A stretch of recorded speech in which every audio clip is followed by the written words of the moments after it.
L'école est en ce moment en difficulté, enfin plus qu'elle ne l'est déjà habituellement, c'est-à-dire qu'elle menace de fermer.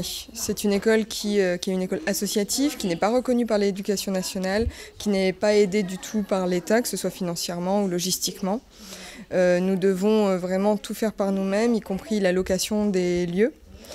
Et cette location, justement, est très lourde financièrement. Nous sommes une petite association et c'est difficile pour nous de réunir des sommes telles qu'elles nous sont demandées.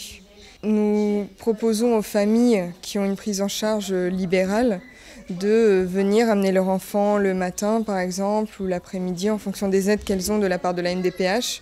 Et nous leur offrons un lieu qui est organisé comme une école, avec des moments collectifs, des temps de regroupement, vraiment toute une préparation pour le milieu ordinaire, donc pour l'école ordinaire, avec du matériel aussi. Ça a un coût, donc voilà, ça permet de les décharger de ça aussi. Notre association a pour projet de devenir une structure, donc vraiment de type CESAD par exemple, ou IME, pouvoir vraiment accueillir les enfants en étant dans de bonnes conditions, que ce soit au niveau des professionnels, que les enfants aient tous une prise en charge à temps complet, correcte.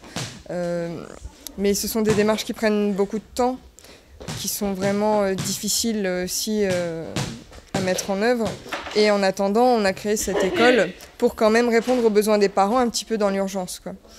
L'ennui, c'est que justement, on se retrouve un petit peu bloqué parce que tout le temps qu'on passe à rechercher, à récolter des fonds pour le local principalement, c'est du temps qu'on ne passe pas à travailler sur ce projet de structure.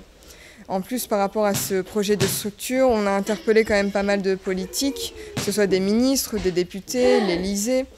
Et pour autant, nous n'avons pas eu de réponse ou pas de réponse satisfaisante. Nous avons fait un petit reportage fait maison, une vidéo qu'on peut trouver sur Facebook et qu'on a donc aussi envoyée sur Twitter, sur Instagram et qui est reliée à une cagnotte Litchi. Un appel aux dons effectivement pour nous aider à financer le loyer. Mais cet appel aux dons n'est pas que pour les particuliers, c'est-à-dire que c'est aussi un appel au mécénat, un appel aux politiques, parce que voilà, on a quand même sollicité pas mal de politiques qui ne nous ont pas encore répondu ou